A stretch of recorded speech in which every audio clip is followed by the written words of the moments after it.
दैव आसुर एव च दैवो विस्तरशः प्रोक्त आसुरं पार्थ मे शृणु। मनुष्य केवल दो प्रकार के हैं, देवता और असुर।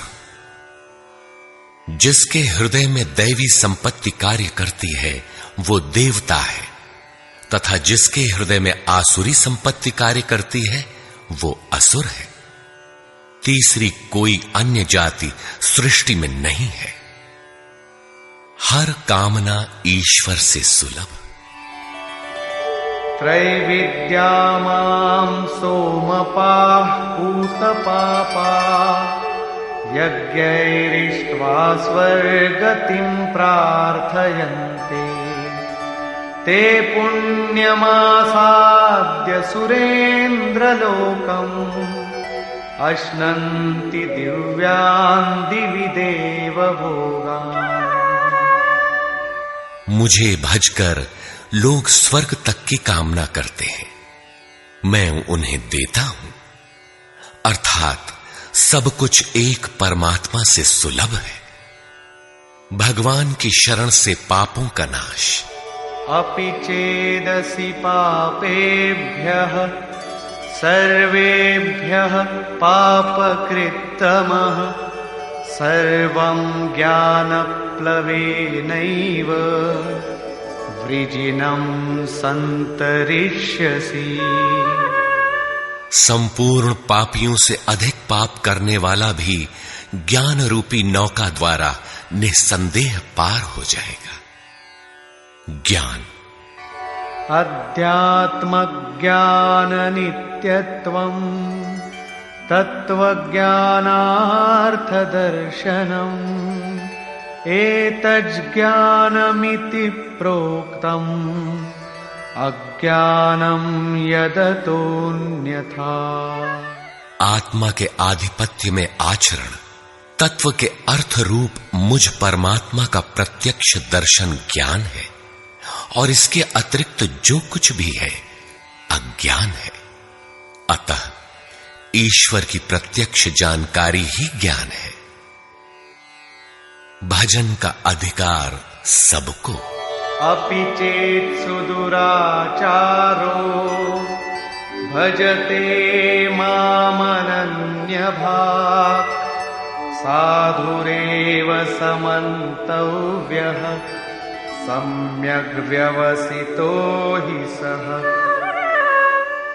क्षिप्रं भवति धर्मात्मा शश्वच्छान्तिं निगच्छति कौन्तेय प्रतिजानीहि न मे भक्तः प्रणश्यति।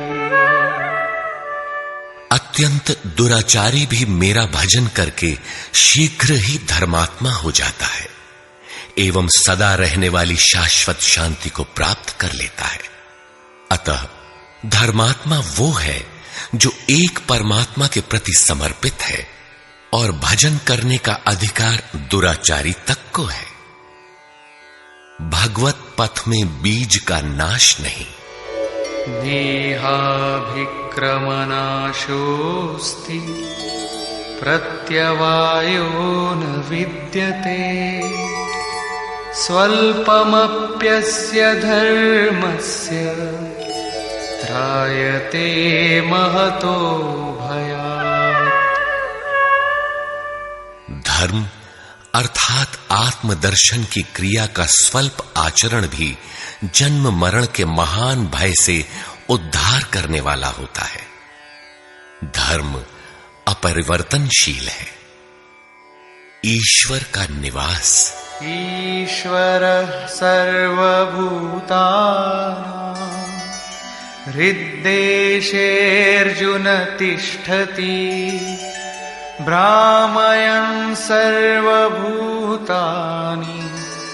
यन्त्रारूढानि मायया। ईश्वर सभी भूत प्राणियों के हृदय में रहता है, तो शरण किसकी जाएं? तमेव शरणं गच्छ सर्वभावेन भारत तत्प्रसादात् परां शान्तिं स्थानं प्राप्स्यसि शाश्वतम्।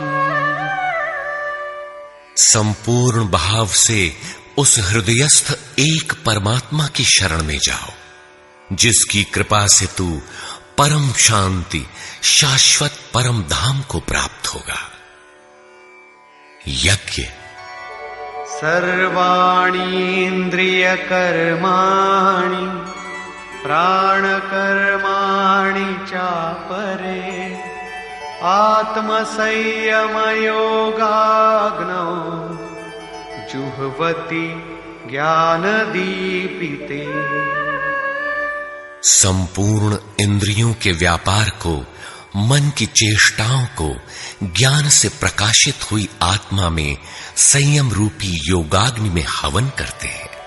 अपाने जुह्वति प्राणं प्राणे पानं तथा परे प्राणापानगतिरुद्ध्वा प्राणायाम परायणा। बहुत से योगी श्वास को प्रश्वास में हवन करते हैं और बहुत से प्रश्वास को श्वास में। इससे उन्नत अवस्था होने पर अन्य श्वास प्रश्वास की गति रोककर प्राणायाम परायण हो जाते हैं। इस प्रकार योग साधना की विधि विशेष का नाम यज्ञ है। उस यज्ञ को कार्य रूप देना कर्म है।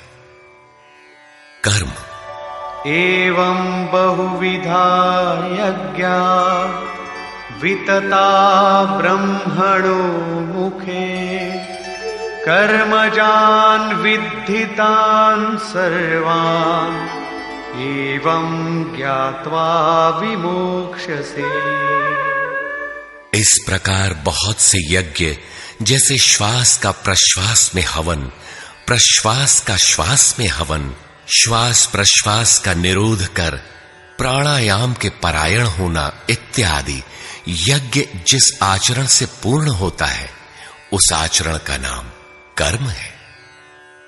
कर्म माने आराधना, कर्म माने चिंतन। योग साधना पद्धति का नाम यज्ञ है। विकर्म, विकर्म का अर्थ विकल्प शून्य कर्म है।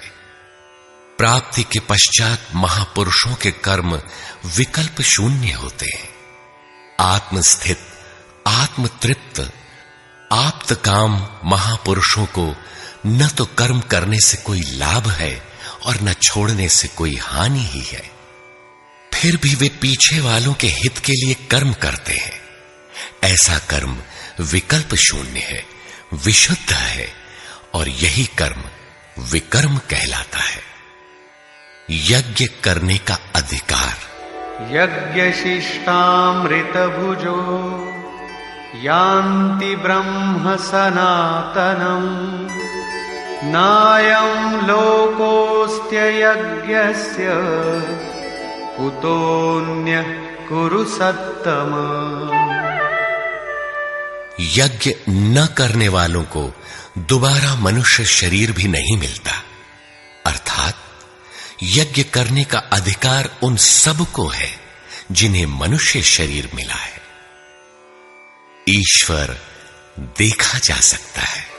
भक्त्या त्वनन्यया शक्य अहमेवं विधोऽर्जुन ज्ञातुं द्रष्टुं च तत्त्वेन प्रवेष्टुं च परन्तप।